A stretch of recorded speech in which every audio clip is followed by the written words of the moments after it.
welcome. Thank you very much. Thank you for joining me on the podcast. Really nice to have you here. We're here at the Victoria Hall Theatre in Harlow, which is the town that you're the MP for. Yeah, well, it's fantastic to be here, and I think just seeing this in this surroundings is brilliant. I think this is almost like a building that just epitomises what's brilliant about Harlow, isn't it? The community.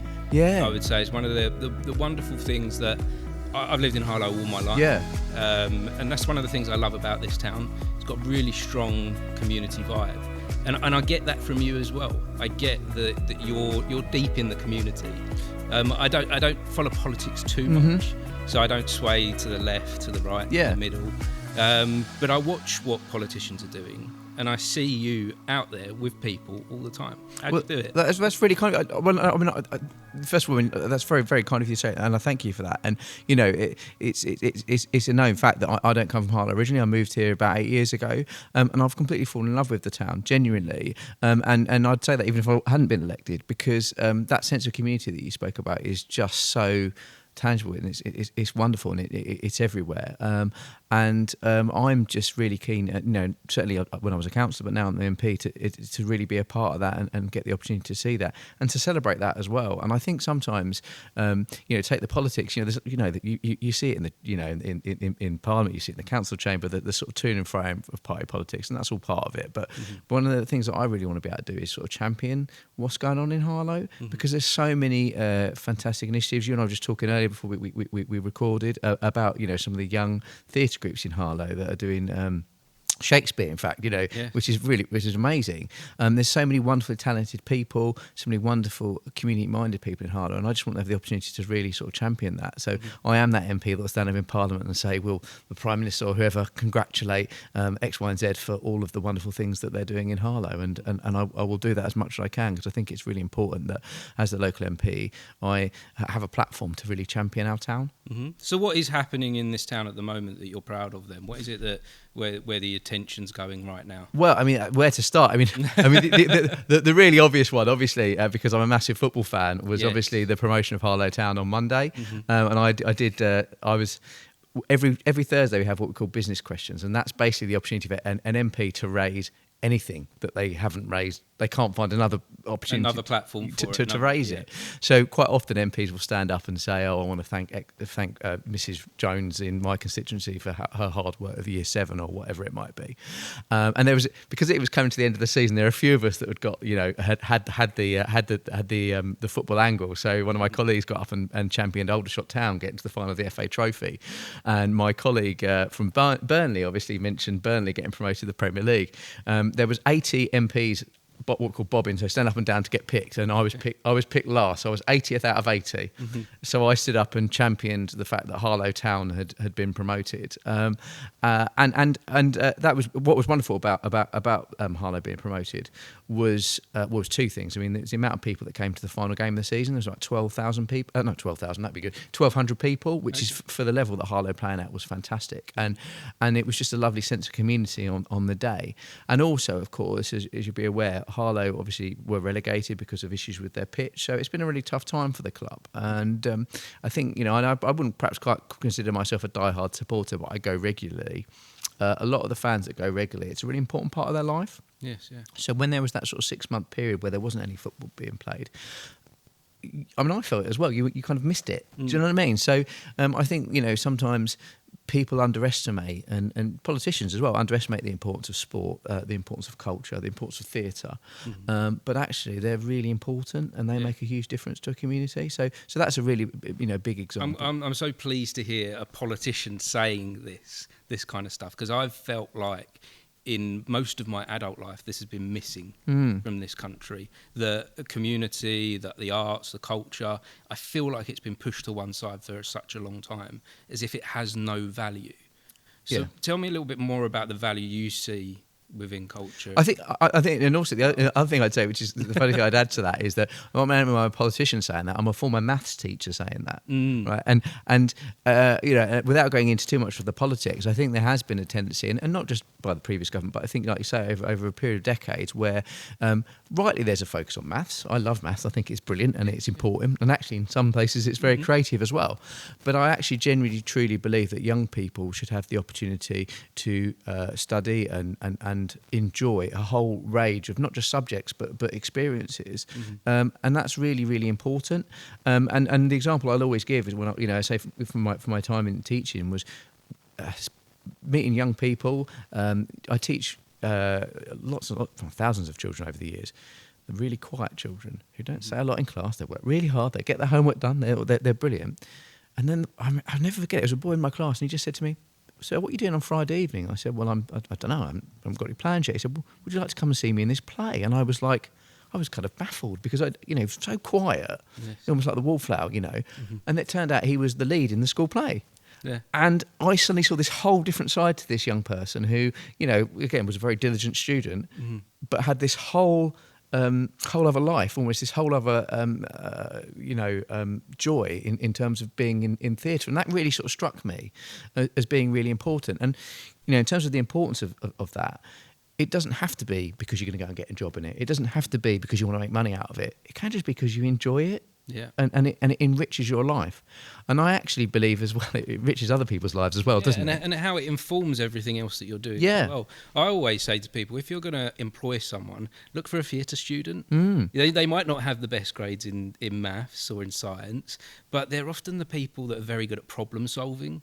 They're often the people that can come up with ideas, that can be creative. That they're often the people that make changes and make a difference to the communities, aren't they?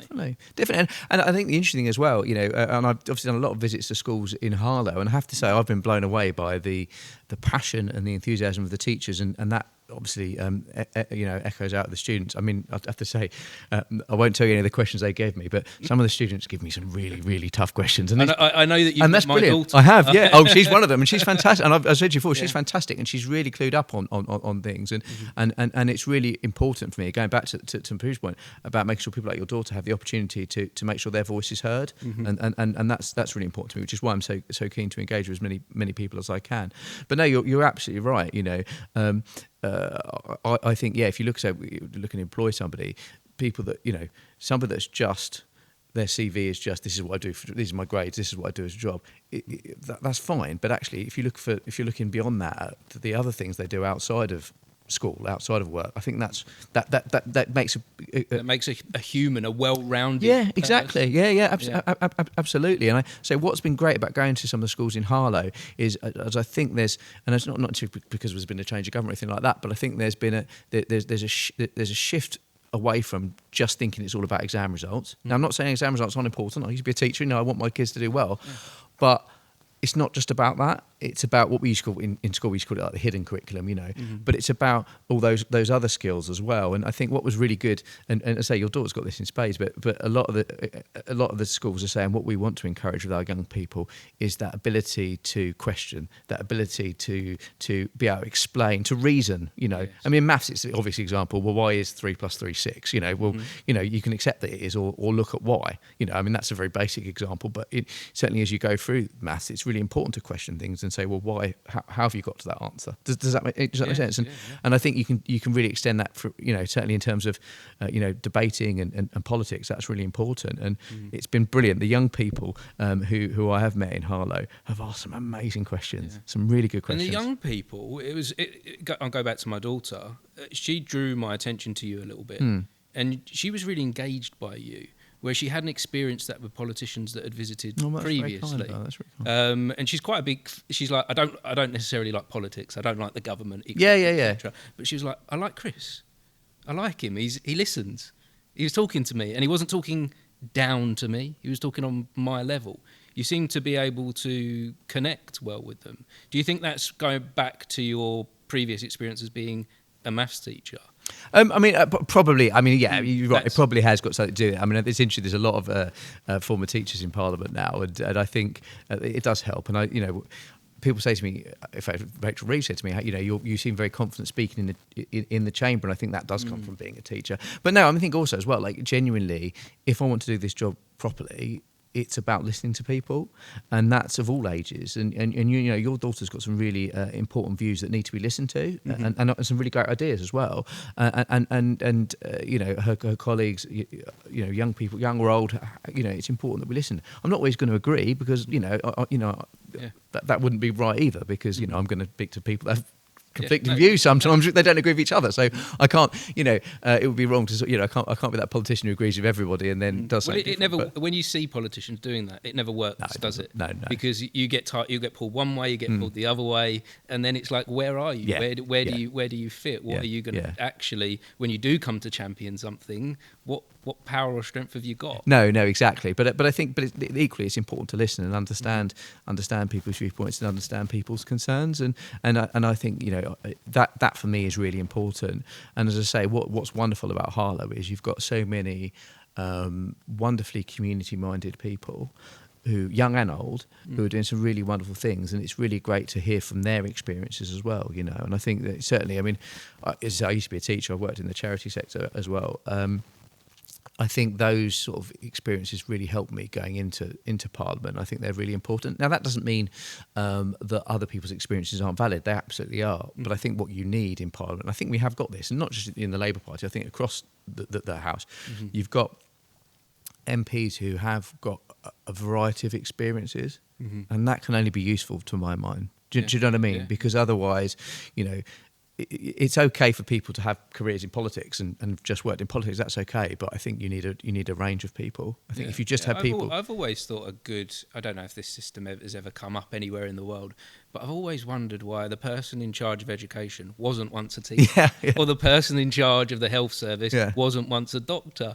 To me, that would make sense of a way of organising and governing these different things that we need. Yeah, I mean, I think it doesn't always work, because I think sometimes I go into education debates and I get really frustrated and I get angry, and I think I've got to stop going to education debates. But no, I think there is absolutely an argument for that, and I think equally there's an argument for somebody to come in that hasn't got those experiences to ask questions about it as well. So it's a bit of a balance. But I think what is good now is to say there's a lot of Labour MPs and MPs across the House who've been in teaching, been in education. There's MPs that have been, in the services. There's MPs that have been, obviously worked for doctors, nurses, those sort of things, and those that have been in business as well, because that's important, and those that have been in the arts as well. And that is, I think, can only be a good thing, bringing all those experiences together, because otherwise and I say from my point of view that I'm sort of, without giving my age away too much, I'm in my early 40s now. I think I'm glad I've had that previous experience to sort of call on. And like you say, the experience of being a teacher has been really invaluable to that, I think. So how does it feel for you now, being in Parliament, in this position of championing the town that you live, and being in this position of there's a level of like responsibility. Yeah, absolutely. What's that like for you? Well, look, I mean, it's first of all, it's a huge honour, and I generally feel incredibly lucky. I also I feel incredible. So it's the biggest honour of my life. It's the second biggest honour of my life, other than the day obviously my wife said yes. I mean, that would be otherwise. I've got to just get that bit in, by the way. But no, it's a huge honour, and it's particularly a huge honour because of the town.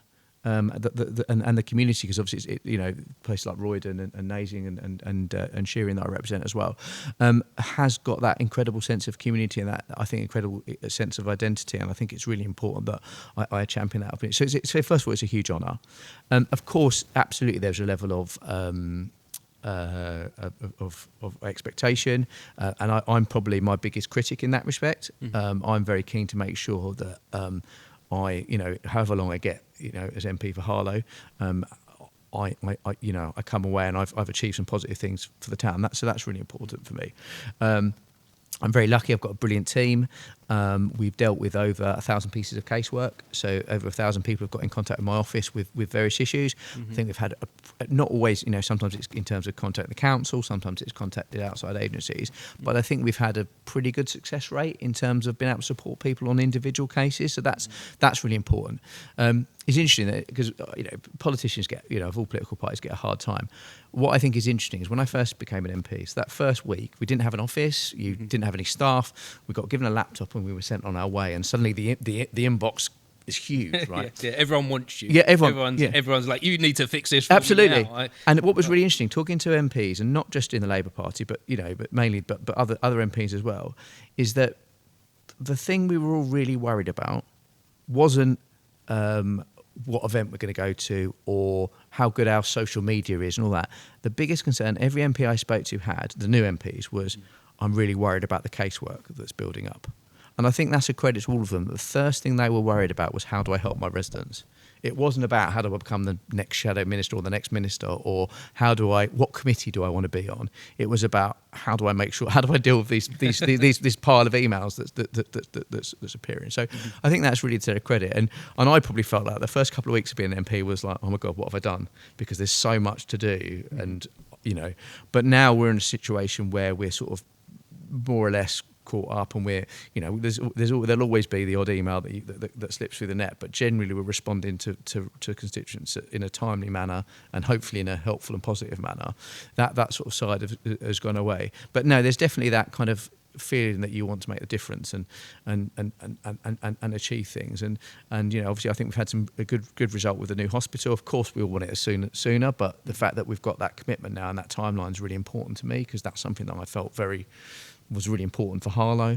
But yeah, so but I'm overall, it's incredible. I'm just so honoured to represent this town. I wonder how you even begin to balance the needs of the individuals over and alongside the needs of things like a hospital, over the groups. How do you deal with all of that? How does that all come together, and how do you even begin to manage that? I mean, it is a challenge, and the reality is, that you can't do it on your own. It is a team. You do need a team around you. And I'm very lucky. When I looked at recruiting staff, for me, it was about. It wasn't necessarily about what their experiences were. Again, it goes back to what you said. It was about what I felt their passions were, and my team are very much, we want to make a difference for people's lives, and that's what I was looking for. Does that make sense? So yes. I wasn't looking, this person went to Oxford or Cambridge, which is fine, or this person, I've done all these high profile jobs. It was people that in their CVs were saying to me, we want to do this, we want to be your caseworker, we want to help support you because we want to make a difference. And that was really important to me. Does that make sense? Because it's a bit like when I was a local councillor, really. Obviously I went on to be the leader of the Labour group, which was amazing, but until I was a good councillor, I didn't feel ready to do anything else. And for me, before I think about all the other things I might want to do, all the campaigns I might want to be involved in, like young carers, I wanted to know that I was doing a good job in terms of the day in, day out of being an MP, if that makes sense. So that was really important to me. And I think we're not perfect. There'll be people who say, oh well, he doesn't reply to this email in however many days. But in general, I think we're on top of that, and we're doing what we can for people, and that's really important. So that was actually my priority. Then it was about having those conversations, with the health minister, with others, to say these are the things that are my priorities for the town. Those the bigger ticket items, if you like. Yeah. So young carers, you do a lot for them. You go and speak to them. Yeah. A lot. So how are you helping them with their needs at the moment then? What are you doing for them? Yeah, sure. So do you have to do things for them, or is it just a case of showing your support? Well, I mean, yeah. So basically, you go into Parliament, and there's a lot. There's 650 of us, and when you first go, again, the emails you get, lots of emails from constituents, which obviously your top priority, and you get lots of emails from charities, and they're all really, really important. Cancer charities, homeless charities, and they're all really important. And the sad reality is you can't help them do all. Everything, but. Directly prior to coming into being an MP, I worked for a charity that supported young carers across Essex, which was called Action for Family Carers. So, and a story I've told a number of times, but it came from being a teacher and working with young carers. So it was something that I wanted to really be one of my focuses. Obviously, when I'd focused on the constituency stuff and felt I was in a good place with that, was supporting young carers. So that's what got me interested in supporting young carers. I think firstly it is about raising awareness and identification of young carers. I mean, I think there was the statistic is that there's about at least 10,000 young carers in Essex alone. Now, Essex County Council, who are the body that have the statutory duty to support young carers, only support about 3,500. Yeah. So there's a huge number of young carers that either haven't been identified or aren't being supported. So that's the first thing. So I think it's about that identification and that awareness about young carers. Now, I also think there's other things that we can do as well. I used to be a teacher. Young boy in my form, I didn't know he was a young carer until I met his parents at parents' evening, and I was horrified. I was like, I can't believe that I wasn't aware of this. So I think, and that's not, I do beat myself up over that, but I mean that I won't be alone in that sort of story. So I think there's something I really want to push, and I've had commitments from the school's minister on this, is that knowledge about young carers is mandatory for teachers. So all teachers should be trained. Knowing what's going on at home, yeah, it's going to affect them massively, in school. And hugely. My personal experience, my daughter and my son, young carers. Yeah. My wife has had cancer for 10 years, and the worst of it happened when they joined secondary school. Yeah. And they wanted to keep it quiet. Yeah. My son and my daughter didn't want to go in school telling them, but it was definitely affecting them in school, that I had to make sure the schools were informed. But that came from me as the parent to making sure. And I think the point on that is, and that's the sort of, and I've spoke to your daughter about this, but actually a lot of young carers would say the same thing. They don't want to be treated differently. They don't want everybody to be aware of what's going on at home. Yeah. And that, rightly or wrongly, that's how they feel, right? So the other thing, some schools do this really well, and there's some really good examples of that in Harlow. I think your daughter's school, if you don't mind saying, are doing some really good work on it. But I think not all schools, there's an inconsistency there. So the other thing is about having what we call a young carers lead in every school. I say some schools do this really well, and some Harlow schools are brilliant. Yes. Some probably not so good. So that actually, if a young carer goes into school, they don't need to speak to every single teacher and tell them why they're late or why they haven't done their homework. They can speak to one individual who can then. Do you know what I mean? Deal with that problem. Yeah, because it's and my daughter, she would say this a lot. She would say it's whilst her mum and what was going on with her was horrible, she'd be like, well, I've got a life as well. Yeah, and it's not all about mum. And a lot of life is being put around the person that's not the parent that's not well. Yeah, and that's really hard for the kids to deal with. That they almost become secondary to an illness. Yeah. And so when they go to school, there's kind of like a level of escapism. Yeah, that's for right. Them, absolutely. That they want to keep that. But at the same time, my daughter's school life was becoming dreadful for her because her mum would be up all night being sick through chemotherapy. Yeah. And then she'd have to go to school the next day, and she was going in late and getting detentions for going in late because her mum was sick all night. Yeah. And it's not knowing those connections as to why.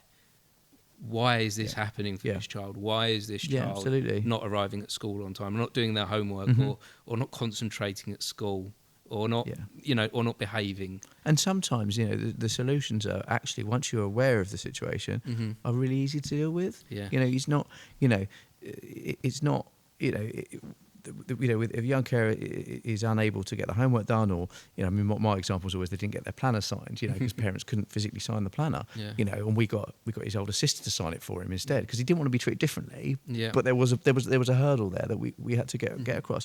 So actually, once the school is aware, there are. I mean, it's never going to be perfect, and there's always, it's always going to be hard. Of course it is. You can't take away how difficult it is for a young carer, but we can make things easier for them at school quite easily, I think. I mean, of course, it doesn't just end at school. I mean, the charity I work for provided respite care, and I used to love it because it was 2 hours every Tuesday evening where we'd have a youth club where the young carers got to be children. Yeah, and so did I. Yeah. So it was great. I just ran up. And my daughter's been involved with the young carers of Harlow. Yeah. And it's been amazing for her. They take her to Pizza Hut. Yeah, yeah. And they take her to Quasar. Yeah. Just like, even if it was just once a month, they'd have like this chance to escape the realities of home. Yeah. And she's made some wonderful friends from that that are outside the school unit as well. That's really nice as well, I think. I think as, don't put words in your mouth, but I think sometimes young carers, think it's just, they don't. Well, sometimes young carers just don't realise that they're young carers. They just think it's just the norm because that's all they've ever known. Yeah. But equally, they don't realise that there's other people that've got shared experiences. So actually, spending time with the other young carers, finding that they're not on their own. There are other people having those experiences. Other children having empathy for each other is a really powerful thing, I think. But the other thing I would say, what is incredible, and I said that we did a debate on this in Westminster because it was Young Carers Action Day a couple of weeks, a month or so ago. What I said at the time was, what's wonderful about young carers is quite often, and this is no disrespect to people that want to be tax lawyers or bank managers, whatever, but when you speak to young carers and talk about what they want to do when they're older, it's always really caring professions. You know, they want to be nurses, they want to be doctors, they want to be carers. Although I met one that did want to be a politician, by the way. But I thought that was really interesting that they all, you know, and because they've got that level of empathy. And I'd say young carers are some of the most wonderful young people you ever get to meet because they're very thoughtful. And they're very in touch with things, and that's really which is part of the reason I really enjoy working with them. But yeah, I'm very keen to kind of try and be a voice for young carers in Westminster because of my experiences, and I think it's sometimes a group that can be overlooked, and I think partly because they've got that caring responsibility, they don't always have time. Do you know what I mean? So you have to sort of make an effort to try and make sure that those people are engaged. So part of the reason I met with your daughter and other young carers recently was because obviously of the government's youth strategy, and something which is, you know, in its development phase, and we'll see what it looks like. But the first part of that was the consultation, and I was really concerned that young carers weren't going to have a voice in that. Okay. And I thought, well. And I've had this conversation with Lisa and Andy, and she understood what I was saying, and they were saying, we're going to reach out to Carers Trust, which is obviously the national charity that support young carers. But I was like, well, I'm going to make sure that definitely at least some young carers get heard. So I'm going to speak to some myself and make sure that gets fed in, because I think it's really important that group of people don't get, young people don't get like. That goes back to what we were saying at the beginning of this conversation about listening, how important it is to listen. Yeah. And you're making sure that those areas in government are listening, aren't you? I hope so. And I think I generally do. And I'm going to say, so I'm on the other government side, you know, politically. I do think there is a desire to listen. I really do. You know, I don't think it's consultation for the sake of consultation. But I don't want any group to be forgotten in that as part of that process. Do you know what I mean? Because, you know, you and I can sit here and say we know what young people need, but we're not that young anymore, are we? No. Do you know what I mean? That's what I see. And actually, you know, we don't fully understand the times that we're in. We understand it from our perspective, absolutely, but not fully from theirs. I mean, you're probably a bit younger than me, but I mean, you and I probably could say, like, when we went to school, we didn't have hardly any of the challenges like young people have got now. I mean, I did a debate about one of the other MPs brought through a debate about eating disorders, and I spoke in the debate, and the point that was made, which was really valid, was like, you know, when we were at school, if you got bullied, and you know, bullying happened, and let's not pretend it's a new thing, right? And it was awful, and it's not acceptable. But if you got bullied when we were at school, you could go home and you could close your bedroom door, and that was the end of it. But nowadays, young people who suffer from bullying, they go home and it carries on their phone, doesn't it?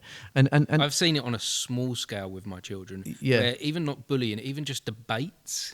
Even just like there's a conflict between friends, and they're not escaping it. No. And at points as a parent, I've taken their phones away from them because I can see them going through like this trauma.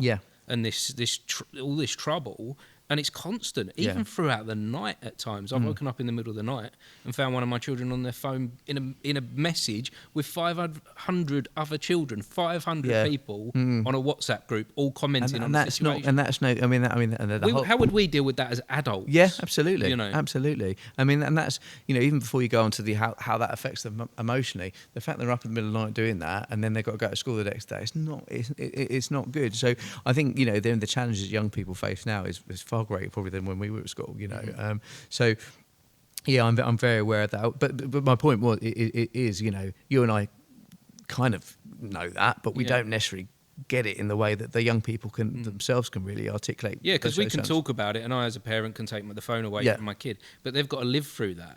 They're the ones that have actually got to find a way to deal with it. Yeah. So yeah, we can comment on it and we can observe, but we're not living. No, exactly. And you know, and for us, it's easy just to say, "I've just turned your phone off, stop looking at it." But we don't know how that impacts them socially or whatever. Do you know what I mean? So yeah, I just think as you say, the things have changed. And the thing is, technology is a good thing, right? And I think there's a lots of examples where technologies were really powerful. But I think that's an example where the world's changed, and we need to make sure we're listening to young people and making sure their views are heard. Mm-hmm.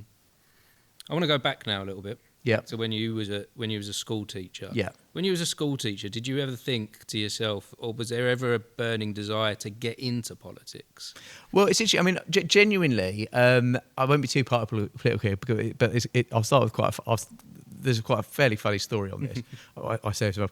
No, I became a teacher when I was like 22, so I was quite young, and. Straight out of school, back into school. Yeah, basically, yeah. So I did an engineering degree, and realised I didn't want to be an engineer, and I'm not overly practical minded, so I don't know why I thought being an engineer was a great idea. And someone suggested being a teacher. I thought, oh, okay. So I went in, did what you do is you go in and you do sort of a week, just a taster. I thought, God, actually, no, this is really worthwhile. And I sort of saw the again, go back to making a difference. Teaching really can make a difference. So that's what got me into a teacher. And I suppose, without being too particular, I just felt frustrated with where I felt things were going with the then government, particularly again back to like the narrowing of the curriculum. I felt there was more and more pressure on teachers, and I've got a friend of mine who is a Conservative, and we went to the pub and we went to have a little bit of a heated debate, going back to heated debates about politics, and he just said about education, and he was obviously parroting the then party line, and I was going, well, that's just not what it's like. And to his credit, he said to me, well, why don't you put your money where your mouth is then and join the Labour Party? And I thought, and before then, genuinely, I'd never even thought about it. And I was 27 at the time, so I wasn't old, but I wasn't particularly young. And then I kind of then looked into it a little bit more and kind of thought, well, maybe I would be interested in being involved in politics, and this is another opportunity to try and make a difference, So when I go to schools and they say, what got you involved in politics, it generally was very much a love of education and kind of a recognition that things can be done differently, shall we say. So that's kind of, but it certainly was never, say, I was been teaching for about 5 years at that point, so it certainly was never in my thoughts when I went into teaching. It just sort of developed, really. It's kind of you kind of go, oh, okay, well, actually, that's changed because of decisions being made up here. How can I influence that a bit better, if that kind of makes sense? Yeah, and being in a position like you are now, that's how you do it. This is how you can best make the change. Well, I mean, that's the strange thing now is, if I, when I, and it's interesting. It's often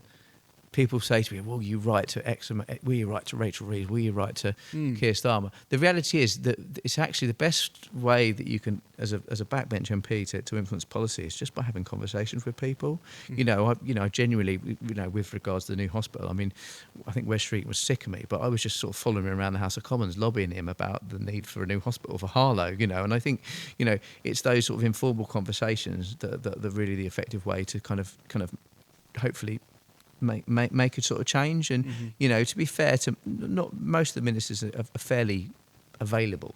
So if I want to talk about education, I'll probably see Bridget Phillipson in the tea room, and I'll go and have a chat with her, and she's like, oh, here he comes again.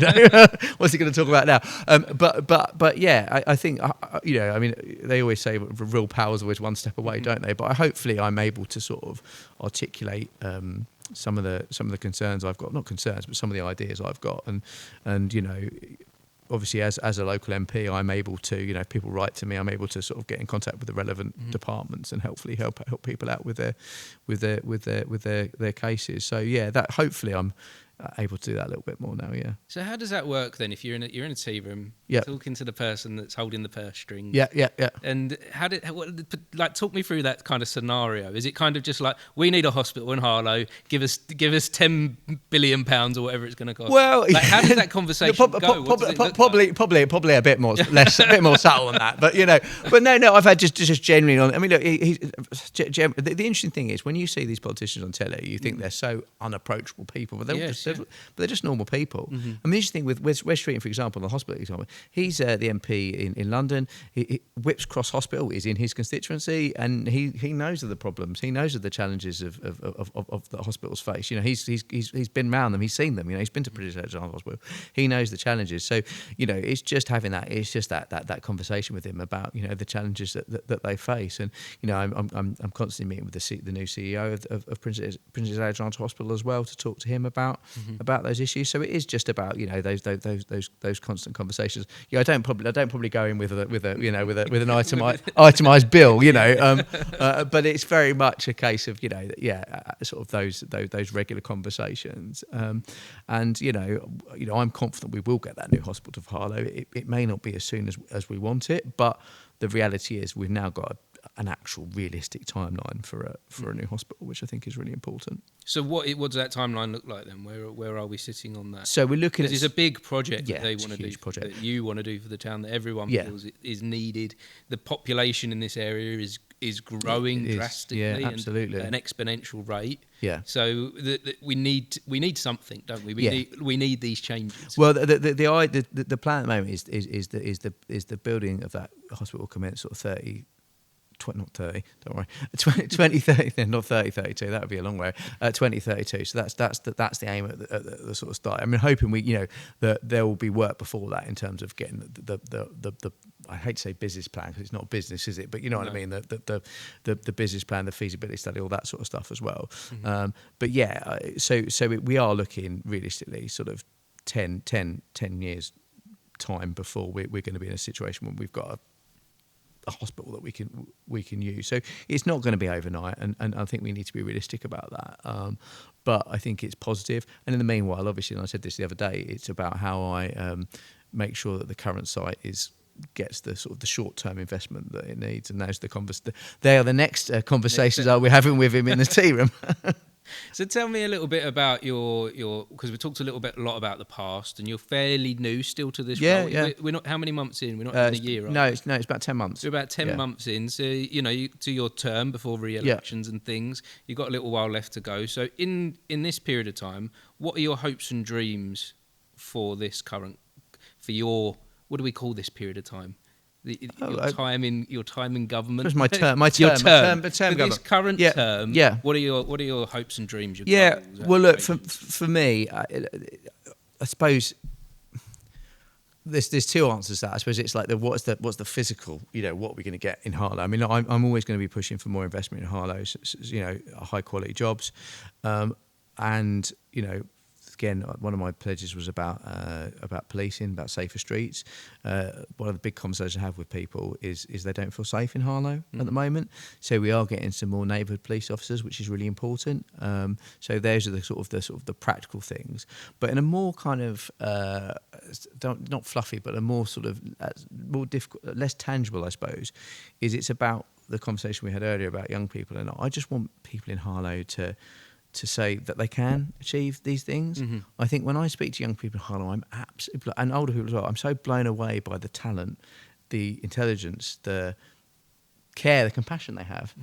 Yet I don't always think that it kind of, I don't know, I don't always feel that follows through into adulthood. And I think somewhere along the line, someone said, oh no, you can't do that. You can't achieve that. And I want to say to people, yes, you can.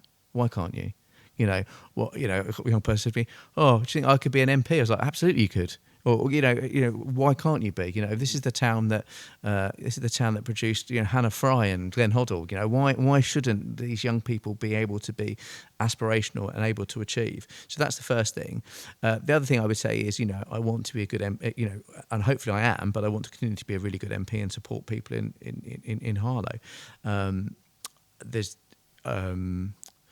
I was going to go off on a tangent, but I won't. I was just talking about because I'm talking a lot about young people and aspiration, but it isn't just about young people's aspiration, it's about everybody, you know.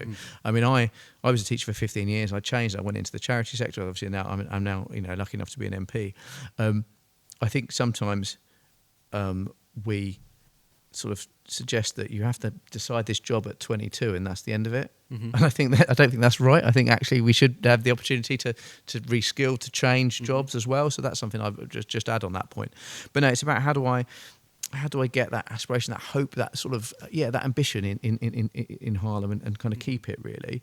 I think part of that is about investment, is about getting those jobs into Harlow so people know that those jobs those that are out there.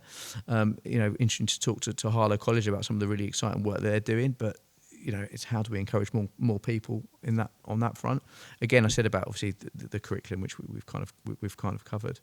But yeah, for me, I generally don't have any. I certainly don't want to be the next prime minister. I can tell you that for free. But I guess for me, the most important thing is how do I get that investment and that aspiration into Harlow really. I wonder if that's a national or even a worldwide problem of the moment that we're seeing this with people feeling a little bit hopeless with the troubles of the world. And there in the last 5 to 10 years there has been a lot of difficulties for everyone. How does the big global and national feeling affect the local feeling? No, I think that's absolutely right. And look, I think when I talk about kind of my role as an MP, I guess it's kind of threefold. It's one, the casework, the very sort of basic, not basic because every issue matters to everybody. I've got an issue with my fence, I've got an issue with my house. Those individual issues. There's the sort of the more general things like supporting young carers, and then there's like actually what the government does as a whole that can make a difference for everybody, And the reality is, yes, decisions, and it won't be political at this point, but a decision a government makes will have an impact to an extent on everybody, won't it? So if a government made a decision that led to, I'm not going to name names, no, but say a prime minister that was only in power for 50 days was to make a decision that was really bad, and then suddenly, inflation went through the roof, and that impacts everyone, right? So it's absolutely fair to say that, the decisions that a government make will have an impact on the whole population, including people in Harlow. So that's absolutely true. And equally, yes, of course, we know with international issues, we know that the issues of the tariffs, that will have an impact on businesses in Harlow, which will therefore have an impact on people in Harlow, won't it? So it is fair to say that we can't just live in isolation. I mean, I'm a good. Hopefully, I want to be a good constituent MP. So I care about Harlow first and foremost. But of course, things that happen on a global scale will impact people in Harlow. That's absolutely. I believe there's a ripple effect going in both directions. Yeah. There's the big things that happen that have a ripple effect out to the smaller things, but also from the small things, those individuals talk about having a problem with their fence or their neighbour. Yeah. That ripples out into the bigger things. And the other thing, and that's a really point. And then going back to what we said really at the start of this conversation, it's also let's make Harlow part of the solution. We talk about people not having hope, people not having aspiration. We're sitting in a wonderful, beautiful theatre where lots of wonderful young people and older people come here and perform and do some really inspiring stuff. Let's get that out there. Yeah. I mean, I spoke to some of the young practitioners at the Playhouse, and I've seen some of their plays, and my God, they're powerful. I've seen ones about domestic violence. I've seen plays about aspiration. I've seen plays about online violence, online harm, all those things. And I'm thinking, these are the sort of things people need to see because they're really powerful. Not even on a local level. No. Whilst theatre is happening here and we can only fit 100 people here, we can spread that message further. Absolutely. Absolutely. We talk about the bad sides of the internet and how that's difficult for young people, but there are good sides to the internet as well. Definitely. We've got an opportunity here to have a microphone in front of us and spread that message further. Absolutely. And so we can, with those people, the town of Harlow can be an example. Yeah, definitely. Is that okay? Is that fair? No, I think no. Well, I hope so. I really do. And I mean, as I say, I generally think we have got we've got this wonderful community spirit in Harlow, and I think it's absolutely there. I think we've got a history of creativeness in this town, and it's how do we continue to support that? And as I say, absolutely, why aren't we? The example I gave is one of the young practitioners did a play about domestic violence and his experiences of being a male victim of domestic violence, which we don't talk about very often, probably. And because I actually think he's a young lad, he's quite cool, Leo. Yeah, I didn't want to say that, but yes, we can talk about Leo. He says, Leo's been a co-host on. Oh, has he? Oh, you've seen? Oh, well. So when I did the world record attempt, did you know about that? Yeah. World record attempt. Well, I did the world record. He was my co-host. Oh, I fantastic. needed someone to do that with. And he's been a guest on one of the. It's good timing to talk about it then. So Leo did that play, and I just said to Leo, like I've called him cool now on your podcast. You never, I'm going to cut this bit out. cut that, get rid of that bit. Yeah. Love it. But he did that play, and I just said to him, "This is so powerful because there will be young men who have been the victims of domestic violence who." Domestic violence is terrible, and it does absolutely disproportionately affect women. But there are a group of men that are victims of domestic violence, and because of the stigma, they'll hide it. They won't want to talk about it, and they probably won't necessarily do anything about it until it's too late, or they'll leave it longer than they should. But Leo is a young lad. He's pretty cool. He's a creative background, very creative, and he's done this play, which, by the way, not only was really powerful, it was actually really good and really enjoyable. Difficult to watch in places because of the nature of the topic. And I just said to him, this is brilliant. This is, first of all, I'm so proud that you're from Harlow and you've done this, and I'm always going to big up my town, the town I represent. But I was like, this is so powerful. We need to get this out there to people because there will be young men who will see that and go, oh, that's me. Or, oh, now maybe it is okay to talk about it. Do you know what I mean? And that's just one example. But there are so many plays and performances I've seen in Harlow. One at the Harlow College about explicit images online and being forced to bear up, but and being bullied because of it. And it was a story about a young girl that eventually committed suicide because of it, and it was partly based on a real life event. And I said, this is so powerful. This is, and by the way, theatre doesn't have to be that. Theatre can just be fun, and that's great. Yeah. But it has. Someone once said to me, it was on a podcast actually very early on in doing this. They said theatre is the empathy machine, and I love that. Like it churns out empathy. We see these stories, and we can be entertained by them, but then we can go away and think. Yeah. And that's a really powerful thing, isn't it? And I think, and again, I don't want to be too party political, and it's not really, but there are some, I would suggest parties that are probably doing this that shouldn't be. I think we're in the danger of getting into a world, a society where we don't have much empathy, and we're sort of seeking to divide communities, whereas actually what we need to be doing is bringing communities together. And you're right to say that theatre is a really good way of doing that, because theatre pulls you into the life of someone else's experiences that might be completely different to you, and you do, because that central character you care about, and I know Leo, so obviously it was particularly emotional for me to watch that performance, but anyone that didn't know would have been drawn into that story because of obviously the highly it was a brilliant play and it was very well presented, and also Leo himself, but that's really important. I think that's really important. But you're right. No, I think you're right. I think that's really important. I think probably we all need a bit more empathy. And if theatre can do that, I think that's really, really, really powerful. Yeah. That being said, as well, also theatre's really good because it's a nice escape, isn't it? We've just chatted earlier. The best part of my job is going to watch plays because I can go to a performance and say I'm being the MP representing my town, but actually I'm going to a play and enjoying it. It's quite powerful to have someone like you, the MP for the town, being at a performance. It does something for the people within that show to have you there, to know there's someone offering their support and offering that place of maybe a little bit of guidance as well, and just simply champion them. Well, that's really cool. I mean, I suppose I never really thought about it like that because I'm just me and I've always done it. But whoever, the MPs for the other towns, I do hope that they're doing it. And I'm sure many of them are. You're right. I mean, but they won't have as good performances as I get.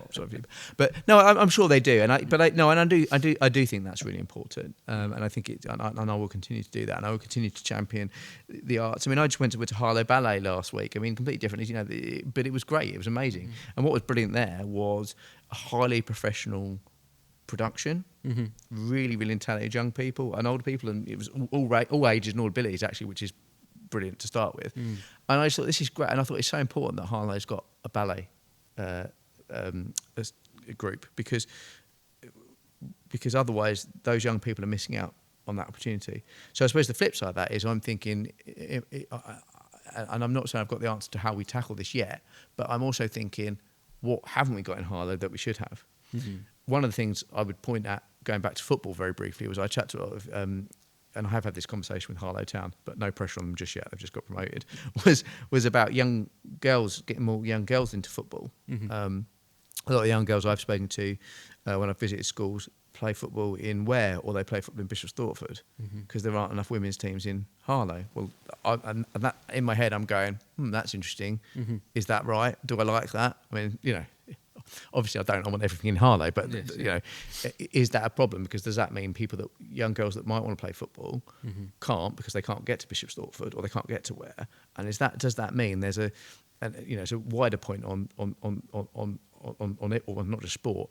Are there a group of people who could be doing something, but it's not available, or they don't know about it, or they don't feel encouraged to do it? Does that make sense? Yeah.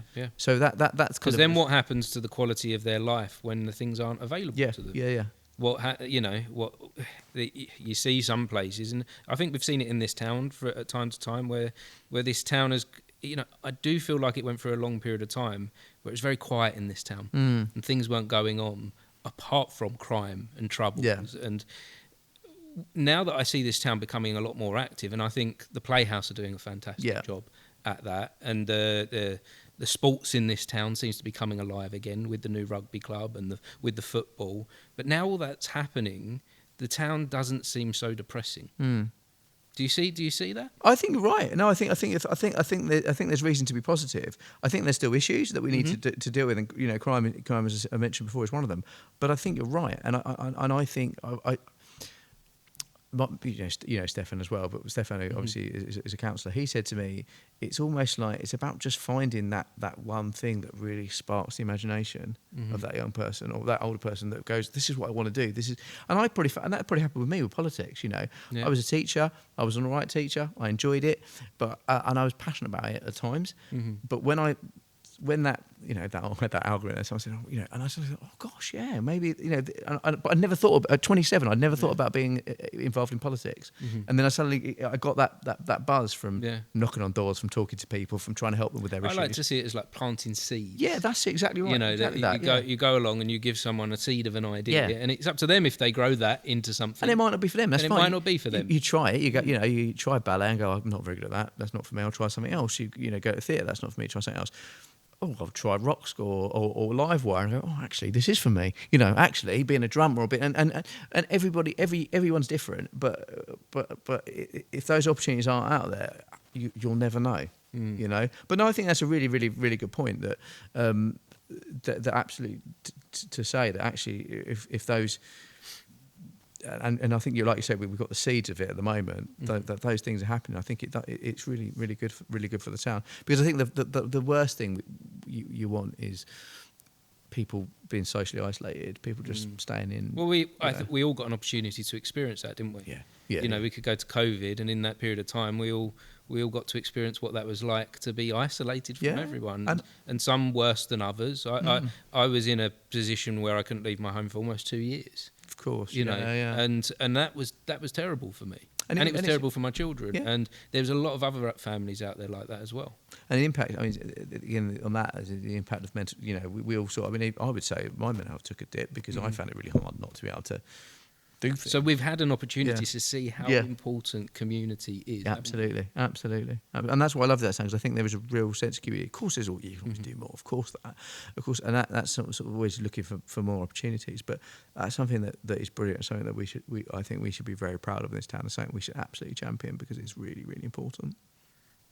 So what about you then? You almost touched on you don't want to become Prime Minister. No, I don't. You don't. Do you think anyone does? Do you know what I did? I make out I speak to him all the time. I spoke to him about a handful of times since I've been elected. But I did say to Keir at the time, I said to him, I said, how do you deal with it? Because he does get, and whether some people who listen to the podcast say, oh, he absolutely deserves it, and other people say he doesn't. And I've always gotten very well with him. He's a really nice, genuine bloke. Now that doesn't mean you have to like his politics. Yes. But I've always found him a really genuine bloke. And he actually came to Harlow a few times, and. I said, how do you you put up with the and look, if you want to say, oh, I disagree with your policy on that, that's one thing, right? But some of the beauty he gets is really quite personal. And I said, how do you part of that? And he just sort of shrugged and went, it's just part of the job, isn't it? And I think you've got to have that mentality to want to do that job. I'd be interested to ask him if he ever, if you had this conversation with him, did he always think he was going to be Prime Minister? I suspect not, actually. I think just situations sort of present themselves, don't they? Mm-hmm. I don't know. I mean, look, for me, it's just about being a good MP for Harlow, genuinely. And who knows what opportunities come along, but I don't think that one will come along. I'm pretty confident that's not going to happen. and Got the future Prime Minister on the podcast. I think I would say no. I think I have to say, don't quote, But would you is there areas of government that you would like to move into? It's a good question, because it goes back to what we said about education. Would I want to be involved in education, having been a teacher and being very frustrated by the things that I couldn't do? Mm-hmm. Do you know what I mean? So it's interesting. But I mean, in terms of things, I haven't got any interest in being in government or being a minister or anything like that. But in terms of the areas that I'm interested in being involved in terms of being a backbench MP, being able to sort of influence policy, having those conversations. I mean, it would be education from obviously what I've said. Absolutely, health, obviously, probably policing, and again the culture, media, and sport stuff that we spoke about as well. So they're probably where my sort of core interests are in terms of sort of politics. So quite often if those things are being discussed, I'll be popping up and given an input to, if you like. Yes, yeah. Wonderful. Well, thank you so much for sharing, Chris. No, it's been a pleasure. Thank you. I really do appreciate it. I'd love to get you back on the podcast in a little bit later on. Yeah, absolutely. Once you're deep into your term. Yeah. Maybe nearer towards the end of this term as you're going into potentially your next term. We'll see. Yeah. And seeing as your career is progressing, maybe it'd be lovely to have you back when you are Prime Minister. You are. We'll see. It'll be interesting to see where things go for you from here. Yeah, brilliant. Thank you. But as we wrap this up, have you got any advice for me as someone that lives in this town that wants to? I want to make a difference. I want to plant some of those seeds. I want to offer a little bit of hope. How can we do that as individuals? Well, look, I mean, I think to be honest, you're already doing it by the work you're doing here, and I think it's really important that you're able to give people the voice. I mean, I get plenty of opportunities to talk about myself, right? But I think giving people that opportunity, that voice, is hugely important. I think my advice to anybody is, if you want to do something, go for it. Be resilient. I always tell the kids this at school, but it's like, I didn't win my first general election. Mm-hmm. I didn't win my second one either, and I also didn't win my third one. Do you know what I mean? So be resilient. But if it's something you're passionate about, mm-hmm. don't let anyone tell you can't do it. It's really important. And I think it's kind of what can you do? It's difficult, isn't it? Because I think it's about looking at what do you want to do, and what can you? I mean, I would say with the work you're doing with the podcast, it's whether there's more young people that want to be involved, and whether we can get some young voices, maybe get some young carers on, maybe. Well, that is somewhere I would like to go with this. I do feel that there is a lot of power in conversation, definitely, and a conversation on purpose. Yeah, like having and the podcast kind of gives that platform to have it definitely. On purpose. And I would like to see younger people doing this or trying this out. Yeah. Because I wish I'd discovered this at a younger age. Yeah. I wish I didn't wait till I was nearly 40 to discover the power of having a conversation on purpose. Yeah. And so, I would really like to see that as part of my future. Yeah, I mean, I just think there's... I think my biggest criticism of where education has gone in recent years, without making a political point, was I think it's become very narrowed, and there's learning everywhere. There's opportunity everywhere, and actually giving young people opportunity to learn about technology, how to do a podcast, how to do a radio show, whatever it might be, is really, really, really valuable as well, because that might be that seed that gets that young person who comes on here, does a podcast, that's brilliant, and the next they're the next podcast or the next Radio 1 DJ, or whatever it might be. Do you know what I mean? So a thing for me that this has done, this has given me a quality of life outside of this podcast. All of a sudden I went from a place of being in life a bit lonely and a bit isolated to now 18 months later, I'd say I've got like 300 plus friends. Yeah. Because everyone I sit down with, I get to know them very well. Yeah. And that friendship and that connection doesn't just end at the podcast. It continues past there. And I think everyone could do with that. Yeah, no, I mean, it goes back. There's a lot to be said. I know we've got mobile phones pointing at us as we're speaking, but there's a lot to be said, though, isn't there, about that turn your phone off and have a conversation with somebody. And you're right, this actually kind of makes it happen, which is really nice, isn't it? But I think there's a lot to be said for that real life interaction. I think that, as I say, technology is brilliant for a lot of reasons, but I think the danger of it is we lose. We've lent too much into it almost. Haven't we? I mean, I think I've gone on Facebook, and I've with all my former university friends and some of my school friends and things, and it's almost that's almost an excuse not to see them. Oh, my friends are on Facebook, so that's fine. But you don't actually see them, and I think I'm someone that kind of forces myself to make, or forces my friends sometimes to come and make an effort to have the the university reunion or the catch up with friends, because that's really important. Because otherwise you end up just living online, and that's not, I don't think that's necessarily very well. All of those things, they're tools that can help us, but we started to use them as like a crutch. I think so. I think we have. But if we can move that more into being a tool, I think something that we can use to support us, something that like I say, this has supported me in my life, and other people I think could benefit from. No, I think so. Absolutely, absolutely. So I think it's brilliant. No, so I think, as I say, to an extent you're already doing it. I mean, the one last thing I would say, if I may, I'm not a political plug, but obviously if anyone has got any issues, they want to get in touch with my office, please email me. It's chris.vince.mp@parliament.uk. It's not a political plug, is it? It's just, but if any generally any case, get in touch. So the best way to get in touch with you then is through your email. I mean, I've got an office number. I can't quote off the top. No. What I'll do is I'll make sure I put all links. That'd be brilliant. Just get in touch, because we will generally get back to people fairly quickly. Can't promise we'll help on everything, but we can certainly, sometimes it's a case of, but we can write to the. So for example, we get a lot of stuff that's like is council related. If it's council house, it's council. But we can at least write to the council and kind of chivvy them along a little bit. So get and I hope you don't mind me saying as well, you're quite approachable. So you're in fact you're very approachable. When I met you for the first time in the Playhouse, you just started talking to me, and I started talking to you, and it was very easy. So I feel like if I had a problem, I could just talk to you. Absolutely. And do you mind that? No, not at all. No. I mean, it's quite interesting. I mean, when I go and watch Harlow Town, don't come up to me and just start moaning about Keir Starmer if that's all right. But we can. But it's when people come and say, I'm really sorry, but I've got it, and it is like they've got a casework issue. Come and tell me. Just tell me. It's not. It's a minute conversation to tell me that you've got an issue with your flooding in your flat, and that's fine. It will probably usually be here's my card. Email me. And we'll deal with that at the correct time, I guess. Yeah, but you can come and speak to me. It's not. That's not a problem at all. Wonderful. Don't come give me a hard time. But if you've actually got a general problem you want to ask me about, that's fine. You're someone that wants to make a change and wants to make a difference. I hope so. Yeah, that's really nice to see that's who we've got running this town at the moment. Well, thank you. It's really kind of you. I hope so. I really hope so. And for me, I am sometimes my own harshest critic, but for me it is about how can I make a positive difference to the town, and that's what I will, however long I get, if I get 4 years, if I get 9 years, however long I get as an MP in this town, it's like, that's what I want to say. I want to say that actually Harlow is a better place because I was there and I was able to help people, and that's the aim, really. Beautiful. Wonderful. Thank you so much. Thank you. Cheers, mate. Thank you very much. Oh, and if anyone has been watching or listening, we appreciate you for joining us for this conversation. Thank you very much. Thank you. Cheers. Cheers, mate. You are right, though. It is the art of conversation, isn't it? The art of conversation, I like that.